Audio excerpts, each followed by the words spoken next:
Good news और मैं हूं आपके साथ योगिता शर्मा। चलिए शुरुआत करते हैं इस वक्त की सुर्खियों के साथ। दुल्हन अपहरण के मामले ने पकड़ा तूल, सीकर में है तनावपूर्ण माहौल। इंजीनियरिंग की छात्रा को जिंदा जलाया, लाश के पास मिला सुसाइड नोट। फिलहाल पुलिस कर रही है मामले की जांच। आइसक्रीम फैक्ट्री में अमोनिया गैस का रिसाव, कई लोगों की हालत बिगड़ी। ट्रेन की चपेट में आने से महिला की मौत, पुलिस जुटी मामले की तफ्तीश में। और अब खबरें विस्तार से। मथुरा के इंडस्ट्रियल एरिया में शनिवार सुबह एक बड़ी घटना घटित हो गई है। शनिवार सुबह इंडस्ट्रियल एरिया स्थित आइस फैक्ट्री में अमोनिया गैस का रिसाव हुआ है। गैस रिसाव में 1 दर्जन से ज्यादा लोग चपेट में आ गए हैं और फैक्ट्री में गैस रिसाव की जानकारी मिलते ही मौके पर पहुंचे आला अधिकारी और पुलिस ने गैस रिसाव में संपर्क आए लोगों को अस्पताल में भर्ती करवाया है। अमोनिया गैस के रिसाव में किसी तरह की कोई क्षति और जान माल की हानि न होने और इसके लिए पुलिस ने पूरे इलाके को खाली कर दिया है और मौके पर फायर ब्रिगेड कर्मी भी मौजूद है। कर्नाटक से हत्या का एक खौफनाक मामला सामने आया है। रायचूर जिले में एक इंजीनियरिंग की छात्रा को पहले जिंदा जला दिया और फिर उसे पेड़ से लटका दिया गया।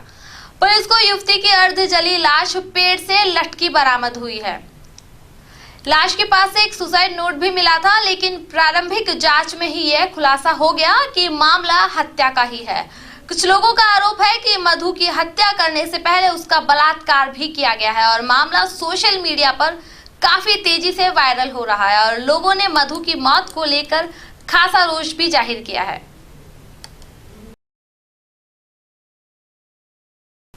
धौलपुर स्टेशन के पास ट्रेन की चपेट में आने से एक महिला की मौत हो गई है। सूचना पर पहुंची पुलिस ने मृतका के शव को जिला चिकित्सालय की मोर्चरी में रखवाया है।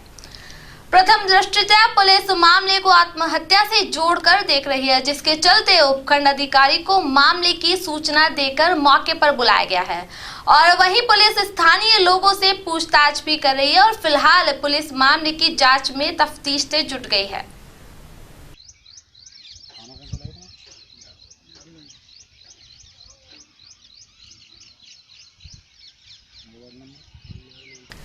सोजत सिटी में स्थानीय माली समाज भवन में नवनिर्मित श्री राधा कृष्ण मंदिर का प्राण प्रतिष्ठा महोत्सव धूमधाम के साथ संपन्न हुआ और सैकड़ों की तादाद में माली समाज के लोगों सहित अन्य समाज के लोगों ने इस धार्मिक आयोजन में शिरकत कर पुण्य लाभ अर्जित किया।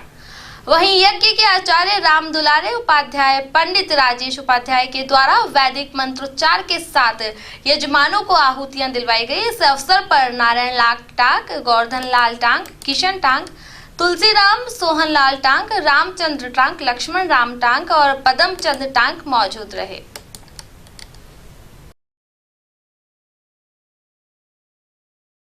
धौलपुर बाड़ी मार्ग पर नयापुरा गांव के पास देर रात ट्रैक्टर की चपेट में आने से घायल हुए बाइक सवार पुलिस के जवान की उपचार के दौरान ही मौत हो गई है। जवान की मौत के बाद पुलिस ने शव को जिला चिकित्सालय की मोर्चरी में रखवा दिया है। वहीं सुबह मृतक के शव का पोस्टमार्टम करवाकर शव परिजनों को सौंप दिया है। जानकारी के मुताबिक पुलिस लाइन में तैनात कांस्टेबल शशिकांत, जो कि देर रात किसी काम से बाड़ी की ओर जा रहा था, तभी नयापुर गांव के पास एक ट्रैक्टर की चपेट में आ गया और गंभीर रूप से घायल हो गया, जिसके उपचार के दौरान ही मौत हो गई।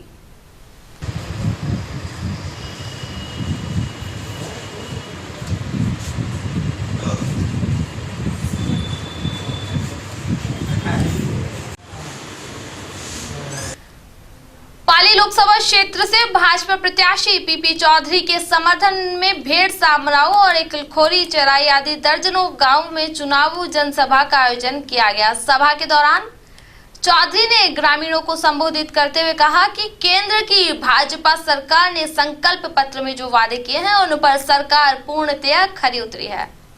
उन्होंने प्रधानमंत्री मोदी की उपलब्धियों को गिनाते हुए कहा कि यह चुनाव देश को आतंकवाद मुक्त, भ्रष्टाचार मुक्त बनाने और राष्ट्रहित का चुनाव है। इसमें बिना किसी के बहकावे में आकर ऊंच नीच जात पात से ऊपर उठकर भारत माता और राष्ट्र हित में सोचते हुए 100% मतदान करें। वहीं चौधरी ने वर्तमान कांग्रेस सरकार को किसान विरोधी बताया। इसके मौके पर गणमान्य लोग भी मौजूद रहे। एक भी गणमान्य लोगों का किस राज करते हैं? पाकिस्तान कभी नहीं जाएगा कि मोदी जी प्रधानमंत्री से पहले देश के लिए सोच रहा है। अगर मोदी जी को देखें तो वो कौन सी बिरादरी को बिलोंग करते हैं, लेकिन पूरा देश आज उनके मोदी जी के साथ है, क्योंकि वो दो चीजों में विश्वास करते हैं। एक तो देश की सुरक्षा और दूसरा देश का विकास। पार्टी कमल का जैसलमेर में श्री पीपा जयंती समारोह समिति के तत्वाधान में शुक्रवार को संत शिरोमणि गुरुदेव पीपाजी महाराज की जयंती श्री पीपा क्षत्रिय दर्जोगा मोहल्ले में स्थित पीपाजी मंदिर और पीपा क्षत्रिय भवन में विभिन्न आयोजनों के साथ धूमधाम से मनाई गई। तत्पश्चात भव्य शोभा यात्रा दर्जीपाड़ा से मुख्य बाजार होते हुए बिजलीगढ़ स्थित हनुमान के मंदिर पहुंची और वहीं शोभा यात्रा का जगह जगह भव्य स्वागत किया गया। शोभा यात्रा में बड़ी संख्या में समाज के बुजुर्गों और युवाओं ने बढ़ चढ़कर हिस्सा लिया। शाम को पीपा जयंती के उपलक्ष्य में प्रसादी आयोजन दर्जीपाड़ा स्थित पीपानंद भवन में किया गया। पीपा जयंती के सफल आयोजन के लिए अध्यक्ष और समस्त कार्यकारिणी ने समूचे समाज का आभार व्यक्त किया।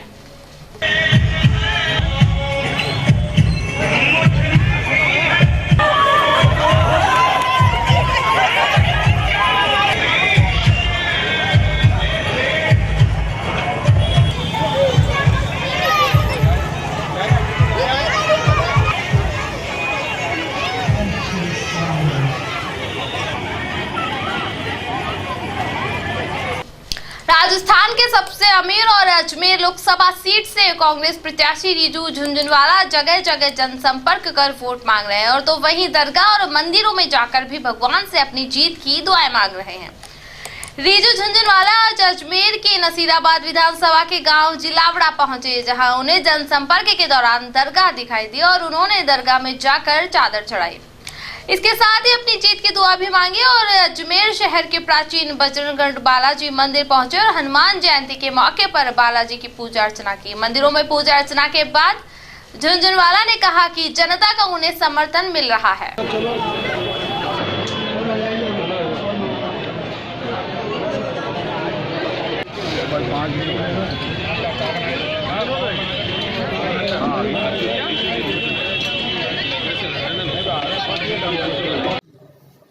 उत्तर प्रदेश के मुख्यमंत्री योगी आदित्यनाथ ने लोकसभा चुनावों को देखते हुए मायावती और अखिलेश यादव के खिलाफ विवादित बयान दे डाला। योगी ने कहा कि यह कहते हुए बड़ा दुख हो रहा है कि जो भीमराव अंबेडकर को गाली देते हैं और उनके बारे में अपमानजनक टिप्पणी करते हैं, उनके समर्थन में मायावती वोट मांग रही है। इसके बाद भगवाधारी योगी बोले कि सपा और बसपा का यह गठबंधन ही भ्रष्ट है। यह बात मुख्यमंत्री ने मुरादाबाद की एक चुनावी रैली में कही गई थी। इसके साथ ही उन्होंने प्रियंका गांधी को भी आड़े हाथों लिया और कहा कि प्रियंका अभी जमीनी हकीकत नहीं जानती है। सीकर के धोत तहसील से दुल्हन अपहरण करने का मामला अब तूल पकड़ता जा रहा है। प्रशासन को दिए गए अल्टीमेटम का समय पूरा होने के बाद से सीकर में तनावपूर्ण माहौल बना हुआ है। इस संबंध में बीकानेर भाजपा नेता सुरेंद्र सिंह शेखावत ने मीडिया से बातचीत करते हुए कहा कि एक विवाहित महिला को बारात से हथियारों के दम पर बदमाश जबरदस्ती उठाकर ले गए। इस घटना के 3 दिन बीत जाने के बाद भी सीकर की पुलिस किसी भी मुलजिम को गिरफ्तार नहीं कर पाई है। इसके साथ ही उन्होंने यह भी कहा कि राज्य में जंगल राज जैसे हालात हो गए। राजस्थान की बेटियों की इज्जत तार तार हो रही है, लेकिन सीएम इस घटना की ओर ध्यान न देकर अपने बेटे वैभव को बचाने में ही लगे हुए हैं। साथ ही साथ उन्होंने यह भी कहा कि सीकर में दुल्हन अपहरण की घटना कोई सामान्य घटना नहीं, आजादी के 70 सालों में इस तरह की पहली घटना हुई है। उन्होंने आगे बोलते हुए कहा कि कुछ दिनों पहले कांग्रेसी नेता और नगर पालिका चेयरमैन को गुंडों ने उनके घर में घुसकर मारा। गरीब सवर्णों के लिए 10% जो इकोनॉमिक वीकर सेक्शन के लिए रिजर्वेशन लागू किया, केंद्र सरकार ने दे दिया, इसलिए मजबूरन राज्य सरकार को भी वो रिजर्वेशन देना पड़ा। लेकिन हालात ये हैं कि राज्य में कहीं भी इकोनॉमिक बैकवर्ड क्लास के सर्टिफिकेट नहीं बन रहे हैं।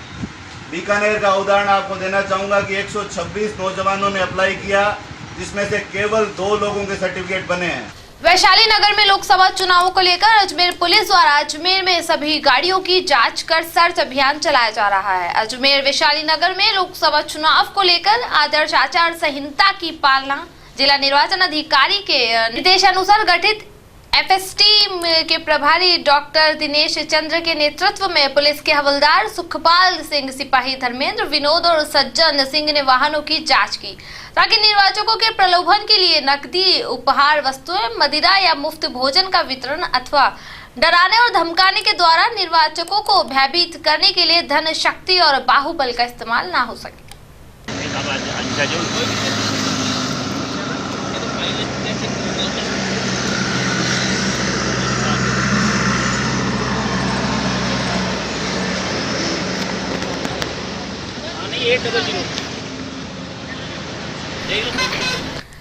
मतदाता जागरूकता अभियान के अंतर्गत ग्राम पंचायत पीचुना में आज नरेगा कार्यस्थल पर सेक्टर मजिस्ट्रेट बलदेव राज द्वारा सभी नरेगा कर्मियों को लोकसभा मतदान के लिए शपथ दिलाई गई। वहीं उपस्थित श्रमिकों को लोकसभा चुनाव में अधिक से अधिक मतदान के लिए प्रेरित भी किया गया। इस मौके पर ग्राम विकास अधिकारी कुमार सेन कुशवाहा द्वारा सभी से निवेदन किया गया कि अपने घर परिवार में बाल विवाह न होने दें। यही पंचायत क्षेत्र में कोई बाल विवाह हो रहा है तो तुरंत सूचित करें ताकि बाल विवाह पर रोक लगाई जा सके।